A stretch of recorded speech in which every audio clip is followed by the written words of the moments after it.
Abre em Mateus 24. O ensino de hoje vai ser pautado no Mateus 24 até o início do capítulo 25. Uma passagem que, como se diz, como fala aqui, um sermão profético, e é uma passagem muito importante, mas é interessante a gente entender do que ela se trata necessariamente.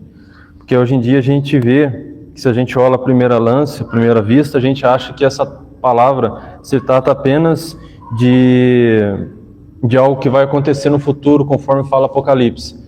Mas a gente vê que não fala apenas disso. Ela fala disso em um determinado ponto, mas antes dela falar disso, ela fala sobre um juízo que é sobre Jerusalém. Então, ela fala necessariamente dessas duas coisas ao longo desse texto. Antes de a gente começar esse texto, é muito bom a gente entender, talvez, não sei se os irmãos saibam, mas se já souberem, existem 3 tipos de, como se diz, arrebatamento. 3 tipos de vinda de Jesus, que é a pré-tribulacionista, a mesotribulacionista e a pós-tribulacionista, que são termos que a pré fala que Jesus vai voltar antes da grande tribulação, a meso no meio da grande tribulação e a pós no final da grande tribulação. O interessante é que necessariamente a Bíblia não deixa tão claro quando que vai acontecer esse evento, se é realmente no início, no meio ou no final. A gente sabe que Jesus vai voltar, a gente tem a clareza disso, mas ela não deixa tão claro referente a isso. Tanto que o termo pré-tribulacionista surgiu por volta de 1800 a 1900, mais ou menos. Então, antes não tinha esse termo, então necessariamente eles acreditavam de outra forma. E através da interpretação da Bíblia, acaba se conhecendo dessa forma até os dias atuais. Não que necessariamente não seja que talvez venha a ter um arrebatamento, a gente não sabe necessariamente. A gente sabe, igual eu falei, sobre a volta de Jesus, a gente sabe, conforme Paulo deixa claro, que a gente, num piscar de olhos, vai subir com Jesus, mas a gente necessariamente não sabe exatamente como que é isso, se é realmente como a gente imagina, como a gente fala sobre arrebatamento. E o interessante, os irmãos tiverem a Bíblia, abra lá rapidinho em Levítico, capítulo 11.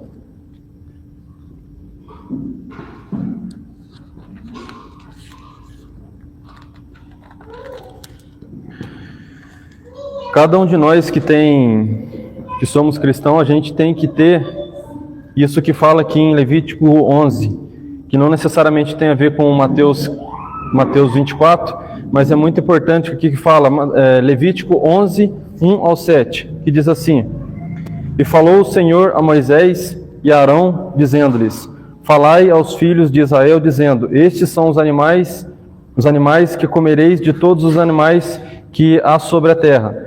Tudo que tem unhas fendidas, e a fenda das unhas se divide em 2, e remoei entre os animais, aquilo comereis. Destes, porém, não comereis dos que remoem, ou dos que têm unhas fendidas. O camelo que remoe, mas não tem unhas fendidas, estes vos será imundo. E aqui vai falando, ao longo dos versículos, sobre quais animais aquelas pessoas poderiam comer naquele exato momento.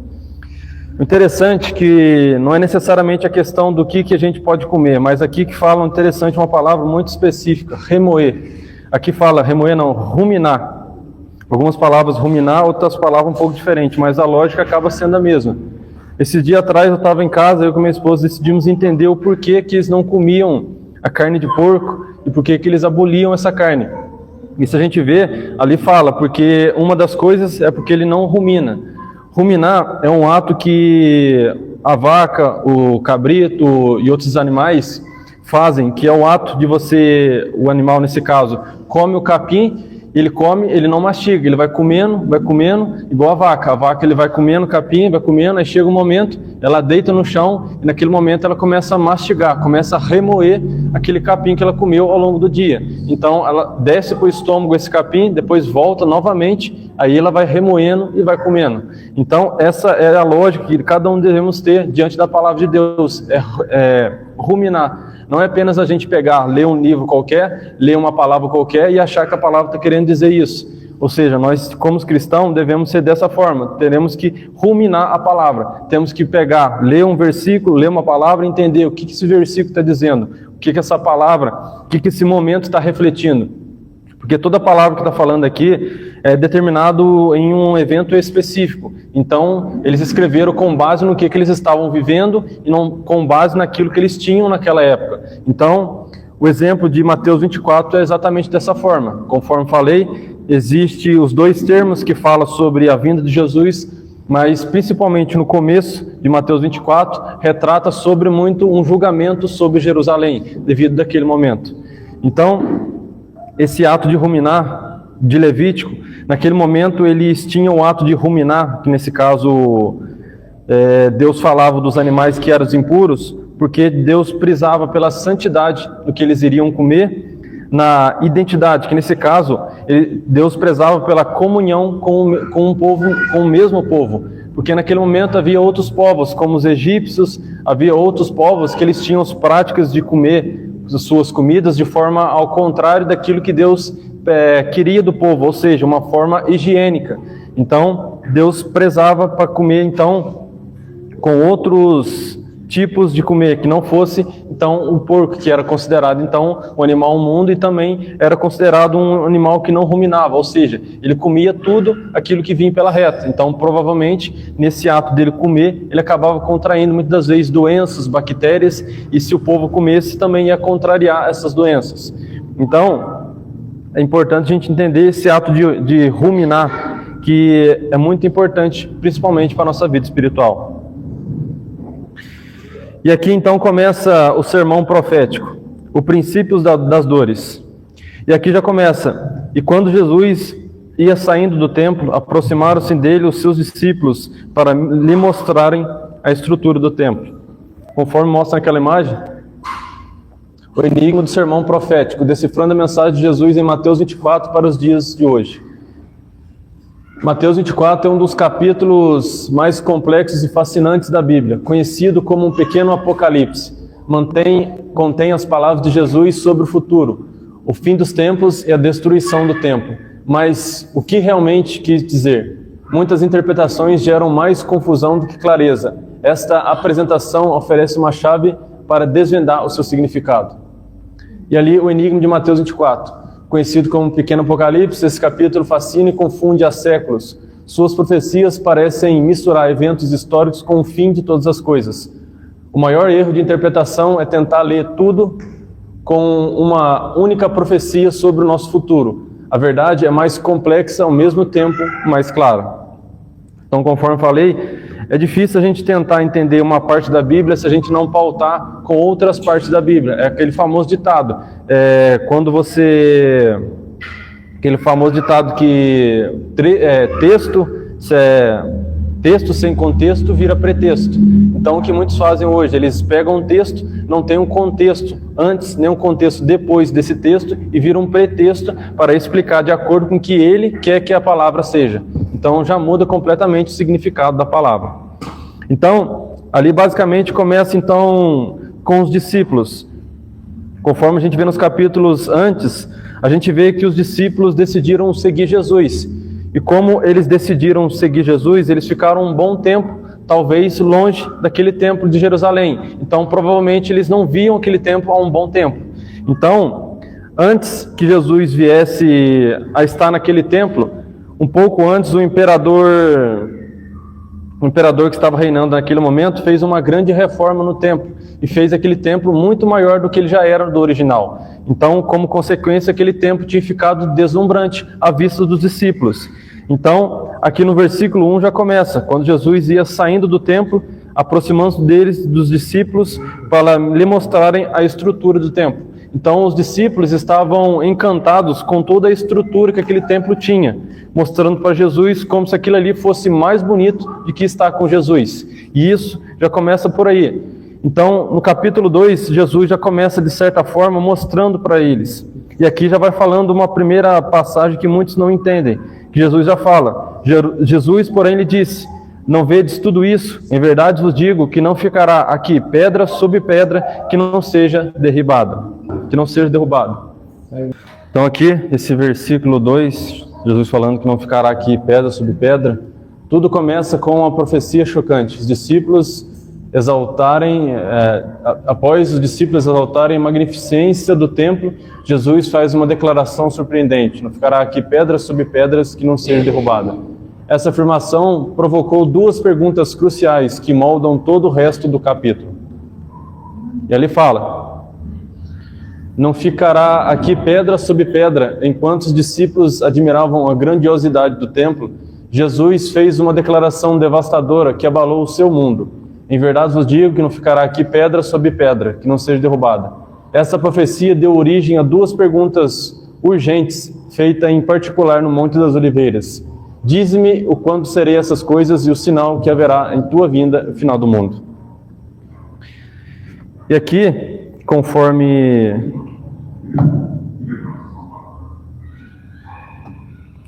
no versículo 3, que vai prosseguindo falando: estando assentado no Monte das Oliveiras. E a gente pode ver que aqui, nessa parte, os discípulos de Jesus já saíram do templo. Naquele momento, no versículo 2, fala que Jesus fala essas palavras, que não ficará aqui pedra sobre pedra, não seja derrubada. E no versículo 3, os discípulos já estão assentados no Monte das Oliveiras.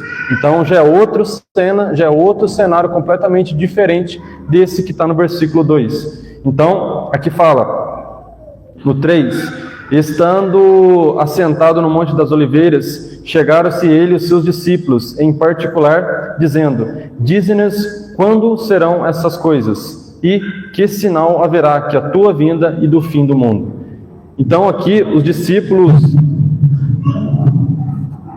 eles dividem em duas etapas, em dois momentos.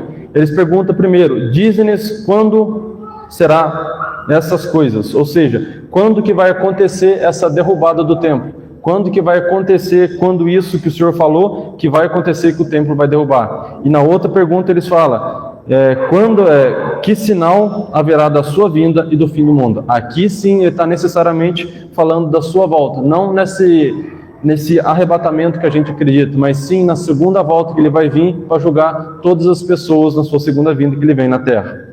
Então, ali a tese central, a chave das duas perguntas. A chave para entender Mateus 24 é reconhecer que Jesus responde duas perguntas distintas, feitas pelos discípulos, versículo 3.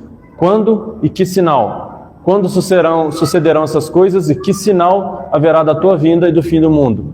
Nesse caso, o quando, referindo-se à destruição do templo de Jerusalém, um evento local historicamente cumprido no século I, 70 depois de Cristo. Já o que sinal da sua vinda, referindo-se à sua vinda final, que é a parousia, um evento global ainda no futuro. Então, conforme mostra ali, a parousia é um evento mostrando que todo olho vai ver a sua vinda. Então, já é outro contexto completamente diferente. A primeiro princípio, ele fala sobre essa derrubagem do templo, e depois fala então da sua segunda vinda. Prosseguindo, ele diz no 4, e Jesus respondendo disse-lhes: acautelai-vos que ninguém vos engane, porque muitos virão no meu nome dizendo, eu sou o Cristo, e enganarão a muitos. E ali a sentença que é sobre o templo.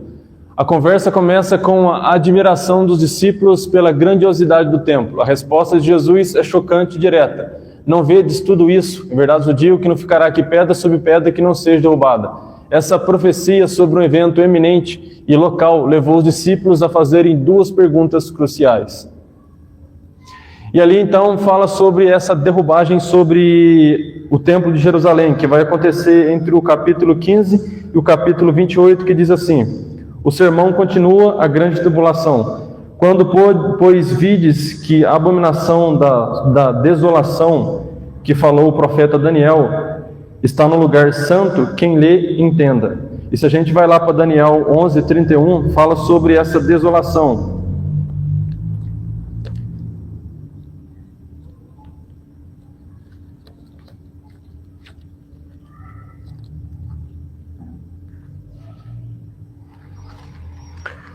Daniel 11:31 diz assim: e sairão a ele uns braços que profanarão o santuário e a fortaleza, e tirarão um contínuo sacrifício, estabelecendo a abominação desoladora. E os violadores do concerto, ele com lisonjas perverterá, mas o povo que conhece ao seu Deus se esforçará e fará proezas. E conforme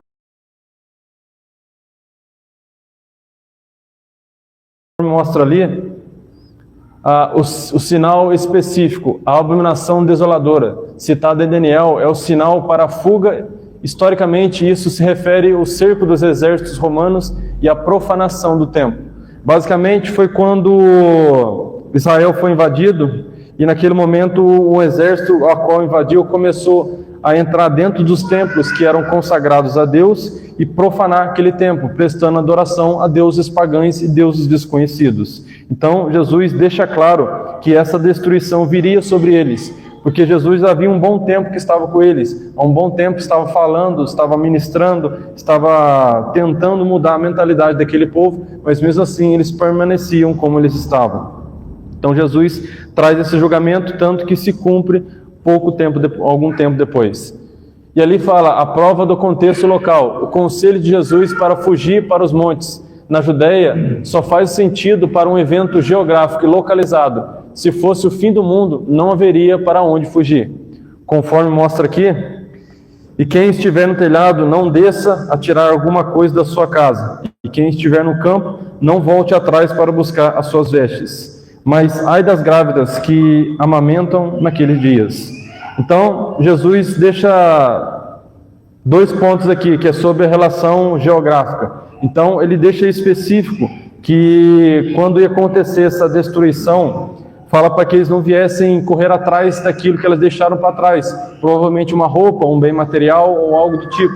Então Jesus deixa claro, quando acontecer isso, que vocês corram e fujam desse lugar, não permaneçam nesse lugar. E outra coisa, ai das grávidas que amamentam naqueles dias.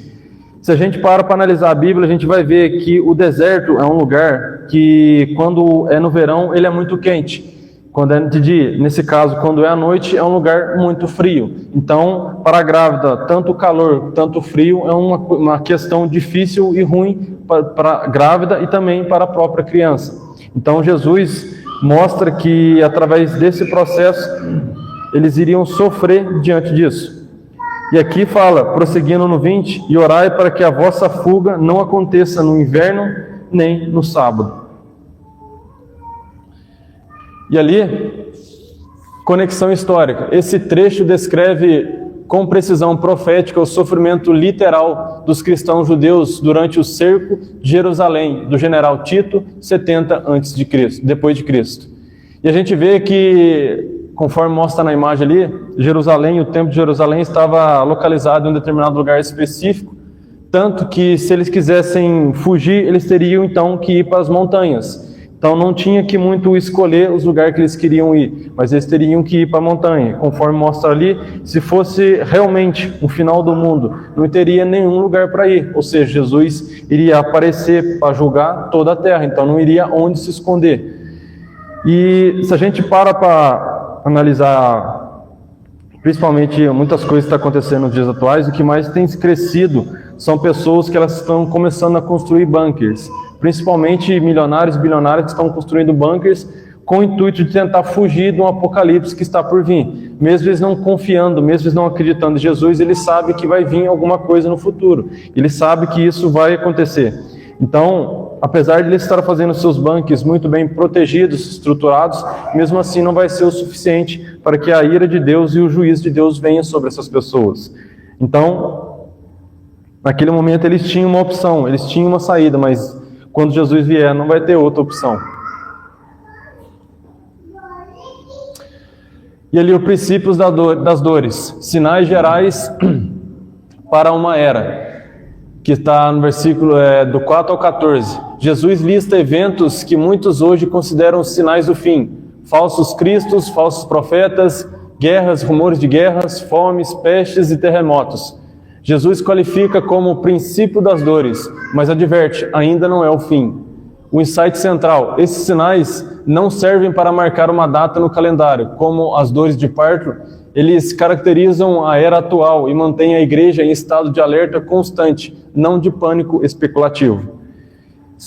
Não sei se os irmãos têm muito contato, mas se a gente para pensar, cada notícia que acontece nas redes sociais, na internet hoje, principalmente nos jornais, que é uma notícia manipulada, a cada notícia que acontece, surge algumas pessoas falando que agora sim Jesus vai voltar, agora sim é o fim. Mas muitas das vezes é apenas alarmismo, ou seja, apenas para criar um pânico, para a pessoa ficar com pânico e acabar não se consertando de verdade. Porque quando a gente está em situação de pânico ou medo, a gente tende muitas das vezes se arrepender dos nossos atos, tem se arrepender de muitas das vezes dos pecados, mas acaba não sendo verdadeiro, acaba não sendo genuíno. Então, o que mais tem acontecido nos dias atuais são isso. Qualquer coisinha que acontece lá fora do Brasil é consequência da pessoa falar que agora sim Jesus está voltando. Então, funciona mais como um alarmismo do que realmente a pessoa ter uma convicção e ter uma santidade, se preparar para o que está por vir. E o engraçado é que ele mostra que ao longo das eras sempre teve, conforme mostra na imagem, que foram as guerras, a fome, os terremotos, e vai sempre se repetindo. Não é uma coisa que tem uma vez ou outra, mas vai se repetindo constantemente. E a gente vê que constantemente, ao passar dos anos, tem se repetido cada dia mais. E a mesma quantidade de terremoto, de guerras que tinha antes, não é a mesma que está tendo hoje. Mas a gente vê que os sinais estão cada dia mais claros. Então, as dores de parto estão cada dia aumentando cada dia mais. A gente sabe que essa data está chegando, mas ele deixa bem claro que mais para o final do capítulo 24, ele mostra que ninguém sabe o dia e a hora. Então a gente sabe que ele virá, sabe que ele está por vir, mas a gente não sabe necessariamente a hora. Então o intuito é deixar as pessoas em constante alerta para o que está por vir. E aqui, o primeiro foco da pergunta, a queda de Jerusalém. Conforme falei, a evidência, o conselho da fuga geográfica. Jesus dá instruções muito específicas para a sobrevivência durante a grande aflição. Então, o que estiveres na Judeia, fujam para os montes. Orai para que a vossa fuga não aconteça no inverno e nem no sábado. Por que isso aponta para 70 depois de Cristo? Um aviso para fugir para um local específico, os montes da Judeia, e preocupações com a estação do ano ou o dia da semana só fazem sentido para um desastre local e eminente. Se o mundo inteiro estivesse acabando, para onde se fugiria? Então, isso é bem específico para essa destruição que aconteceu para aquele povo nesse exato momento. Se realmente fosse uma vinda de Jesus, se realmente estivesse dizendo que Jesus iria voltar nesse exato momento que está falando na passagem, não teria sentido tudo aquilo que está falando, porque não teria lugar, não teria nem tempo, nem situação que viesse fugir dessa ira, desse juízo que está por vir. E aqui prosseguindo, no 22 fala assim, aqueles que não... No 20, e orai para que sua vossa fuga não aconteça no inverno nem no sábado. 21, porque haverá então grande aflição, como nunca houve desde o princípio do mundo, até agora, nem tampouco haverá jamais. E ali aquela abominação da desolação, símbolos e história, a evidência do profeta Daniel, que já dizia lá, Jesus referencia a abominação e desolação que falou o profeta Daniel. Historicamente, esse sinal foi entendido como a profanação do lugar santo. O contexto, no ano 70 depois de Cristo, os exércitos romanos, sob o comando de Tito, cercaram Jerusalém, entraram na cidade, destruíram o templo e, segundo historiadores, ergueram seus estandartes com imagens idólatras, que nesse caso são águias, no recinto sagrado. E o erro comum que muitos fazem, muitas interpretações modernas ignoram o cumprimento histórico desse sinal no século I, projetando-no apenas para o futuro distante e perdendo o significado imediato para a audiência geral de Jesus. A segunda que vai falando aqui, a transição de Jerusalém para o cosmos. Observe a mudança dramática na linguagem e na escala. Jesus passa de um evento local para um evento universal e inconfundível. No versículo 15 ao 22, ele fala muito sobre esse evento local que iria acontecer em Jerusalém. Mas depois do 27 ao 31, aí ele começa a falar então sobre a sua possível vinda que está por vir. E se a gente vai lá em 27...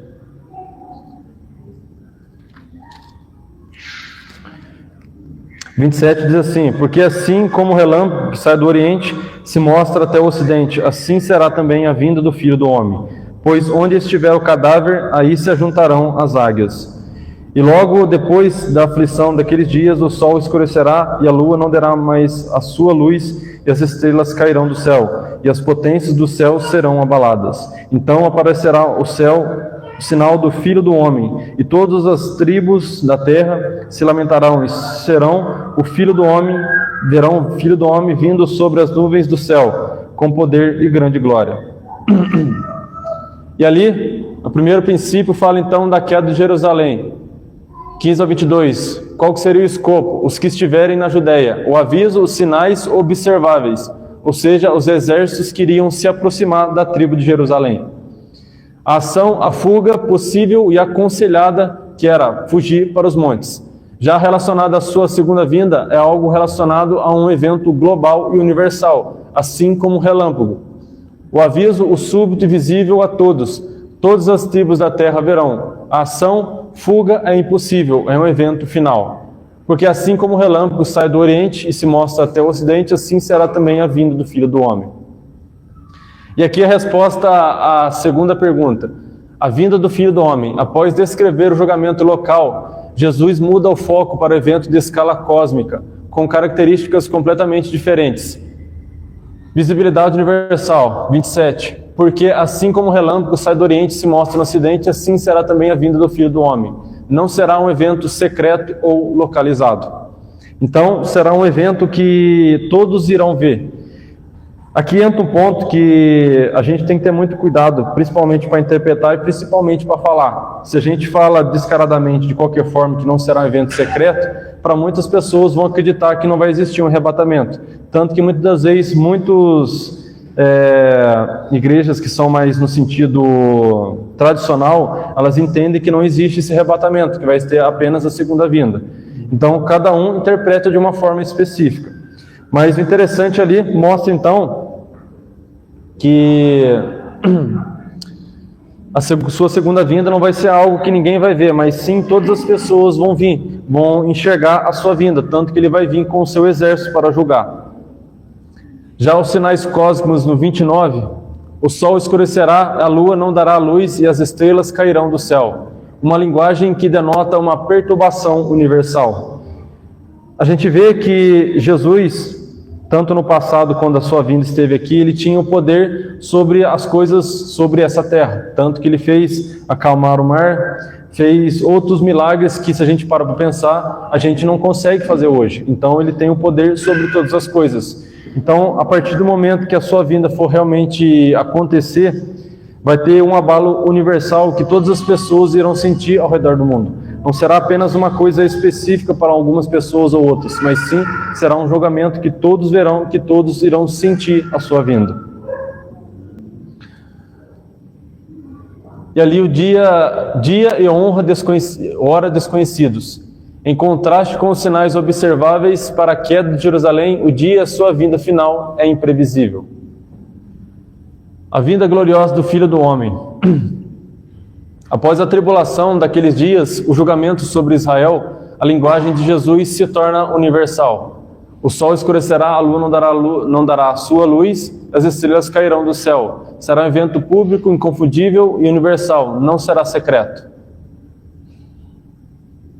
E ali Jesus deixa claro sobre a figueira. E aqui já vai prosseguindo o versículo 32 ao 35, que diz assim: apresentei, pois, essa parábola da figueira. Quando já os seus ramos se tornam tenros e brotam folhas, sabeis que está próximo ao verão. Igualmente, quando virdes todas essas coisas, sabei que ele está próximo às portas. Em verdade vos digo que não passa esta geração sem que todas essas coisas aconteçam. O céu e a terra passarão, mas as minhas palavras não hão de passar. E aqui fala sobre quando virde todas essas coisas, e ele traz esse exemplo da figueira. E a gente sabe que ao longo da Bíblia tem uma passagem também que ele fala sobre a figueira, que ele está andando em determinado lugar com os seus discípulos e ele vê aquela figueira cheia de fruto. Então, naquele momento, Jesus entendeu que aquela figueira estava cheia de fruto, estava cheia de folhas, então aquela figueira ia ter frutos, tanto que ele está com fome e ele vai diante daquela figueira, não acha nenhum fruto, apenas folhas, e amaldiçoa aquela figueira. Tanto que os discípulos passam depois lá e veem aquela figueira murcha. Esse é um exemplo claro sobre o que ele está mostrando sobre um comportamento de um cristão naquele momento, sobre aquela pessoa que ela tem folhas, mas não tem o fruto, que ela tem, de certa forma, uma aparência, mas não tem um certo comportamento de um cristão verdadeiro, que ela não dá um fruto necessário que seja agradável para ele. E aqui ele traz novamente, então, essa comparação da figueira, mostrando que quando a figueira tiver com as folhas, necessariamente é que está chegando então o verão. E a gente sabe que necessariamente no verão as árvores começam a brotar e começam a mostrar que está passando de uma etapa, nesse caso de uma transição, que está passando uma transição para uma outra etapa. Então Jesus deixa claro, quando vocês começarem a ver essas coisas, saiba que essa etapa está quase passando, que vocês vão passar por outra etapa novamente. Aí sim vão começar as grandes coisas. E ali deixa exemplo claro, resolvendo o dilema da geração. Jesus usa a parábola da figueira para ensinar sobre o reconhecimento dos sinais e então faz uma das afirmações mais controversas. Em verdade vos digo que não passará essa geração sem que todas essas coisas aconteçam.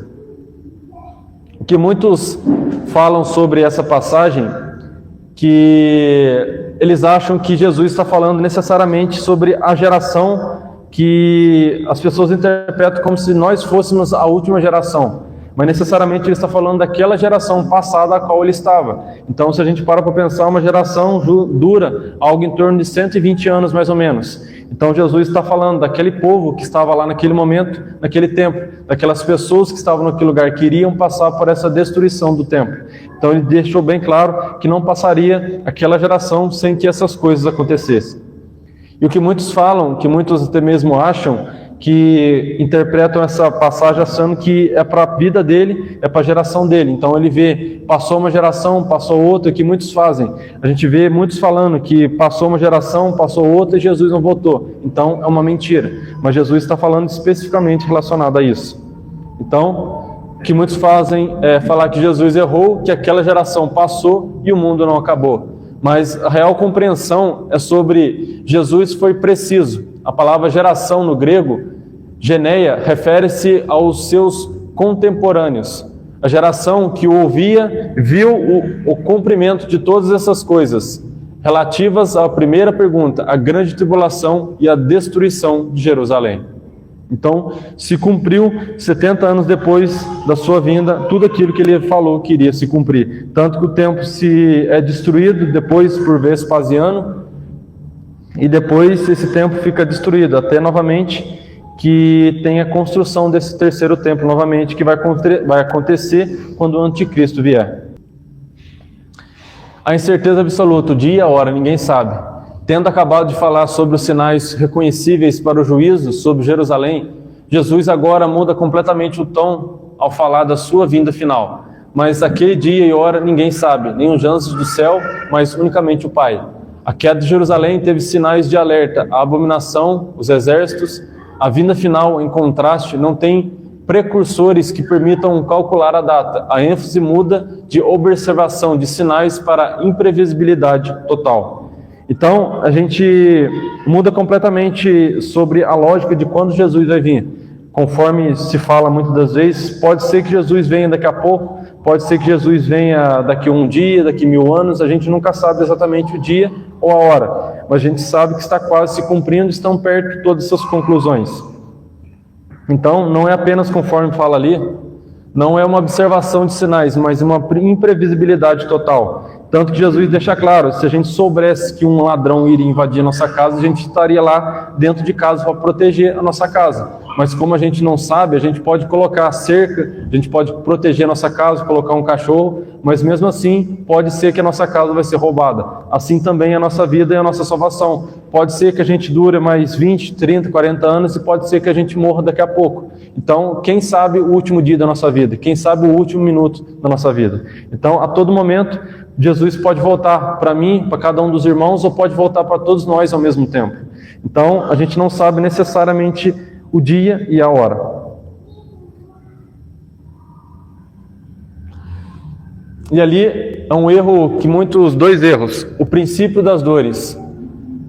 Uma interpretação errada, um checklist para prever o fim. Qual que é a interpretação correta? Jesus afirma, não é ainda o fim. Guerras, fomes e terremotos são como dores de parto, que mantêm a igreja em alerta constante, não em pânico para marcar as datas. Então, essas guerras, terremotos, tudo que tem acontecido, são coisas que mostram para nós, indicando aquilo que está prestes a acontecer. Não é para a gente se alarmar, não é para a gente ficar com medo, não é para a gente ficar preocupado, mas sim é para a gente se santificar cada dia mais, para que a gente chegue a essa estatura perfeita.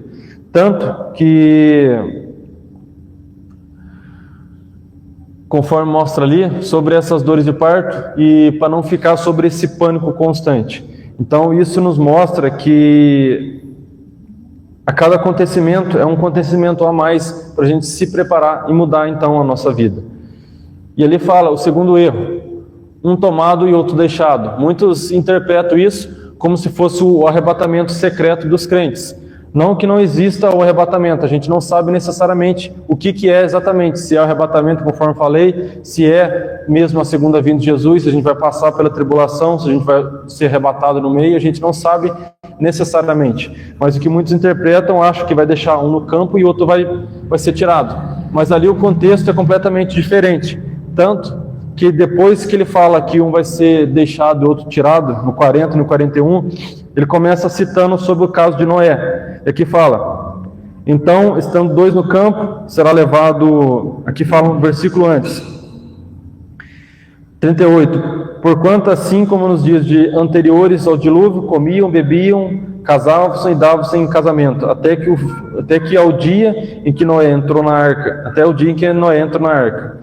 E não o perceberam até que veio o dilúvio e os levou todos, assim será também a vinda do Filho do Homem. Então, estando todos no campo, será levado um, deixado outro, estando dois moendo no moinho, será levado uma e deixado outra.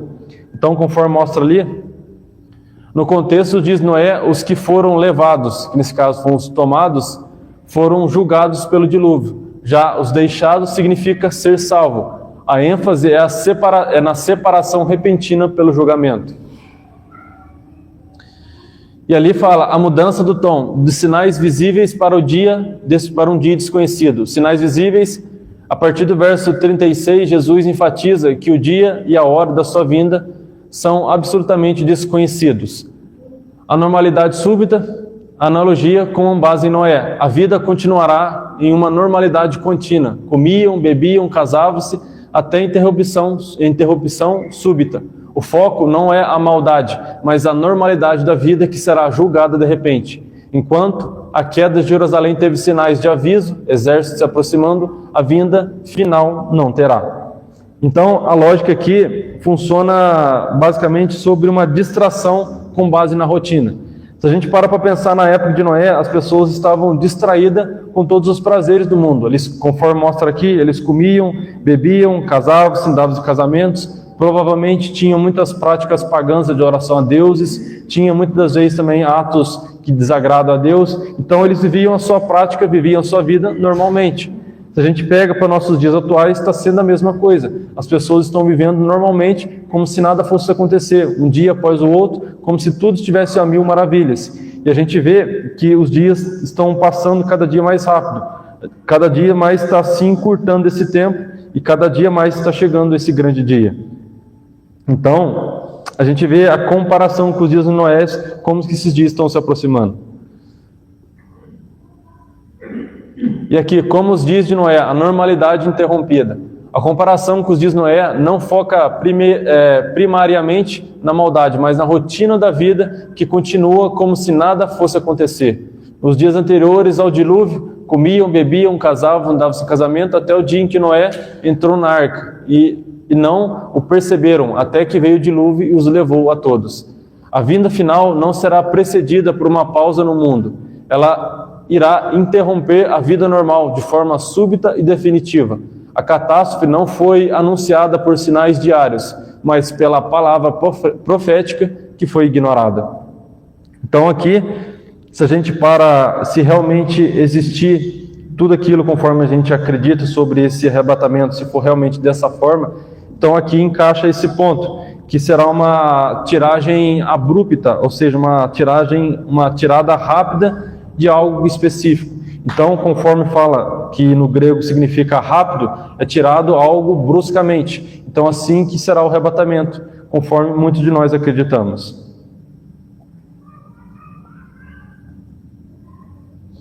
Um levado e outro deixado, repensando o arrebatamento. Interpretação popular. O levado é o crente arrebatado para o céu, o deixado fica para a tribulação.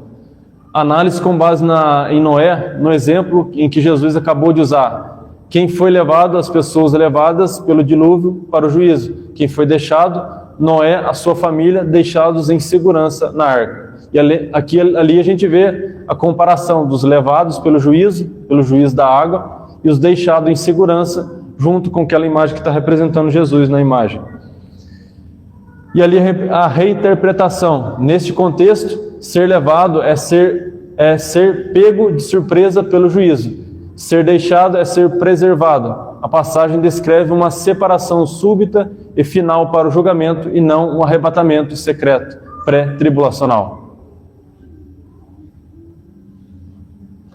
Pontos de esclarecimento. Um será levado e outro deixado. Ser levado, conforme mostra ali, conclusão correta. Ser levado para lambanei netai, no contexto de Mateus 24, significa ser levado para o julgamento. Ser deixado, apietai, significa ser poupado para o reino. É uma imagem de separação súbita pelo julgamento, não de resgate secreto. Qual é a intenção dessa mensagem central, então? Conforme mostra ali, Mateus 24 não foi dado como um mapa futuro para satisfazer nossa curiosidade ou para que possamos criar cronogramas proféticos. O propósito real é um chamado urgente e soberano à vigilância e à fidelidade.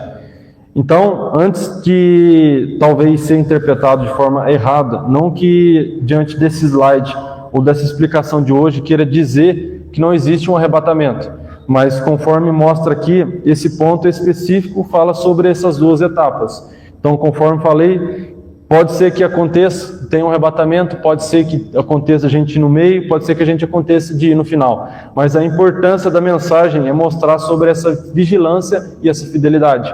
A gente pode ser muito bem ser fiel a Deus, mas não ser vigilante em tudo aquilo que a gente faz, tudo aquilo que a gente fala e como nós vivemos nessa terra. A gente pode muito bem ser fiel, mas não ser vigilante, ou ser vigilante e não ser fiel.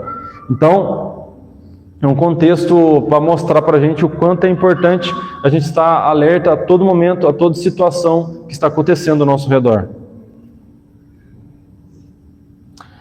O propósito de tudo isso, a profecia de Mateus 24 não é um mapa do futuro para satisfazer nossa curiosidade. É um chamado à ação no presente para 3 pilares centrais. Primeiro, discernimento. Não se deixe enganar por falsos cristos ou profetas. A verdadeira vinda será global e inconfundível como um relâmpago. Responsabilidade. Como servo fiel da parábola, o importante não é saber a hora, mas ser encontrado trabalhando fielmente quando o Senhor retornar.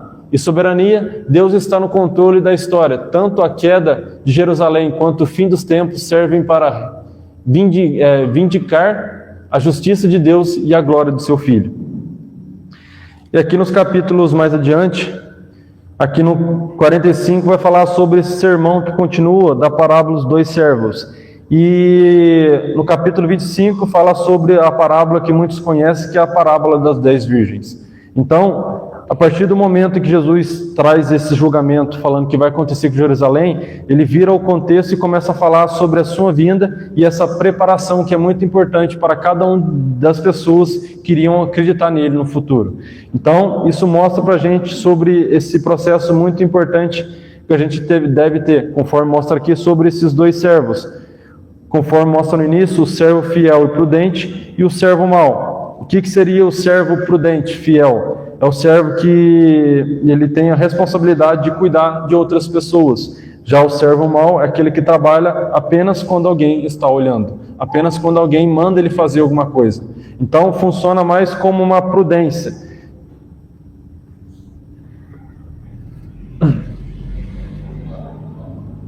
A parábola final, o servo fiel e o servo mau. Jesus conclui o ensino não com mais sinais, mas com uma história sobre dois tipos de servos. A diferença entre eles não era o conhecimento da data do retorno do seu senhor, mas sua conduta durante a sua ausência. O servo fiel teve atitude boa. Bem-aventurado aquele servo que o seu senhor, quando vier, achar fazendo isso. Ou seja, ele vai ser recompensado por aquilo que ele está fazendo.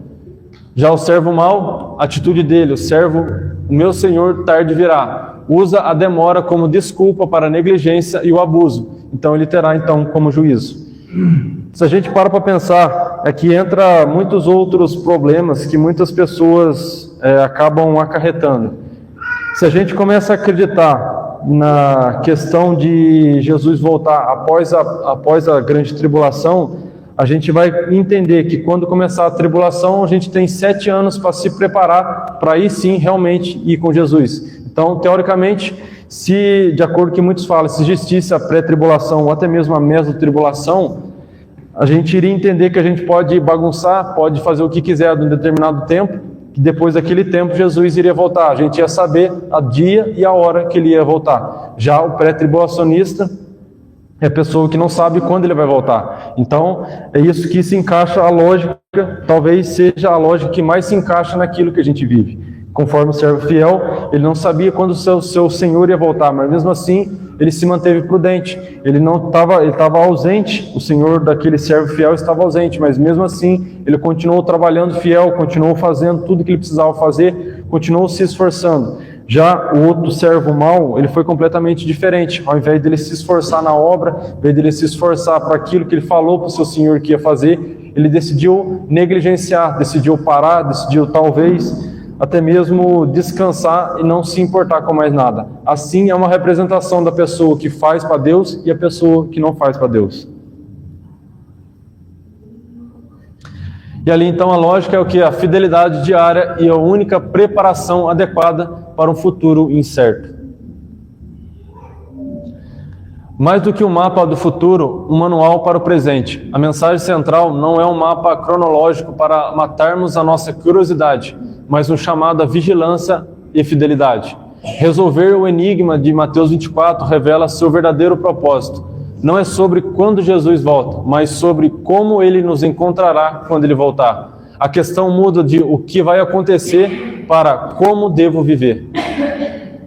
A pergunta final, que tipo de servo eu sou? Jesus conclui seu sermão com uma parábola dos dois servos, para ilustrar o que significa vigilância e fidelidade na prática. O servo fiel e prudente, encontrado a trabalhar, a cuidar responsavelmente do que lhe foi confiado, representa a fidelidade ativa.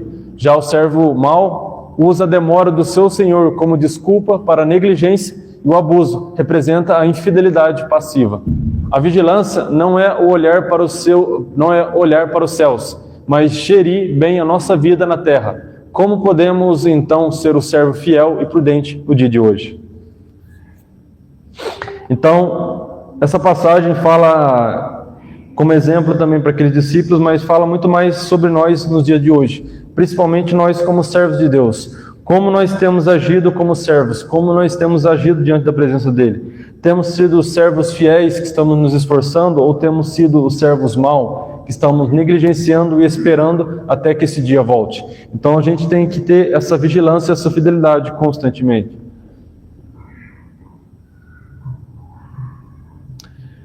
E ali construindo a catedral interior.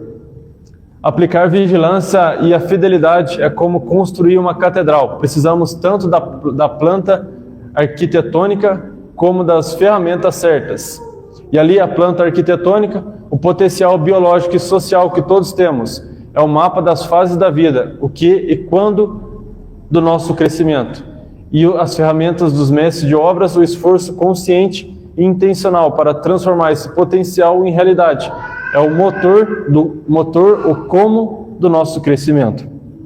Então, sabendo que nós temos essa responsabilidade, sabendo que nós temos essa convicção que nós somos os servos fiéis, então a gente tem essa responsabilidade de construir dentro de nós essa catedral. Cada um de nós ali representa a catedral como um potencial. Todos nós temos um potencial. Esse potencial pode vir algum dia virar alguma coisa específica, mas apenas é um potencial ainda. Cabe cada um de nós desenvolver dia após dia esse potencial para que a gente venha então fazer essa obra de Deus e aquilo que Deus espera em nossas vidas. Conforme já ouvi um tempo atrás uma frase que dizia de um filósofo que falava que potencial não é ato, é apenas um potencial. Então é algo que ainda pode vir a acontecer, não é algo que é ainda.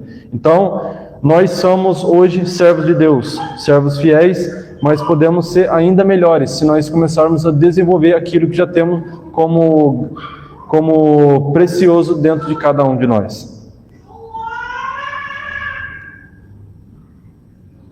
E ali fala, o mapa, entendendo a sua fase da vida. O desenvolvimento humano fornece um contexto antes de agir. Entenda onde você está. E ali são as etapas da vida, conforme mostra a infância, a adolescência, que ali existe aquele confronto, a identidade de quem eu sou com a confusão de quem eu sou. A fase adulto, jovem, que é aquela fase, ou ela tem uma intimidade, ou tem um isolamento. E a meia-idade, que é a generatividade ou a estagnação. A meia-idade representa, então, essa generatividade. Será que o que eu tenho, aquilo que eu acumulei ao longo dos anos, eu vou passar para a minha próxima geração ou vou continuar estagnado onde eu estou pelo resto da minha vida? Então, aqui existe a diferença. A gente tem as duas opções em que aquilo a gente vai escolher. E ele fala, você está a agir a partir da sua identidade. Quem você realmente é. Ou da confusão, o que os outros esperam de si. Está numa fase de generatividade, deixar um legado, ou da estagnação. E ali fala sobre essas necessidades do ser humano. Não tente focar no propósito da vida, topo da pirâmide. Se a sua base, segurança, saúde está fragilizada, estabilize a base antes de construir um ápice. Então, antes da gente começar a construir essa presença que a gente quer ter diante de Deus, precisa começar a construir essa base. Todos nós sabemos sobre essa construção de uma casa, como ela é feita, e que existe necessariamente a importância da base da casa antes de começar a construir realmente a casa. Nas nossas vidas é assim também, ao longo dos anos a gente vai melhorando, vai se esforçando e vai se transformando em pessoas melhores, até que chega um ponto que a gente começa a alcançar aquilo que Deus espera nas nossas vidas. Então, com as ferramentas certas, a gente já consegue alcançar o nosso potencial e assim ser usado por Deus.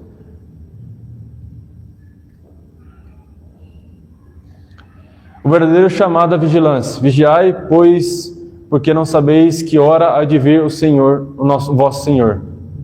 A mensagem final de Mateus 24 não é sobre decifrar os códigos ou prever o futuro. É um chamado para viver de uma maneira que honre a Cristo, seja Ele voltando hoje ou daqui 1000 anos. Vigiar não é olhar para o céu, mas servir fielmente na terra. Então esse é o grande propósito que cada um de nós temos nessa terra. Conforme falei, pode acontecer daqui a pouco ou daqui a alguns milhares de anos. A gente não sabe necessariamente.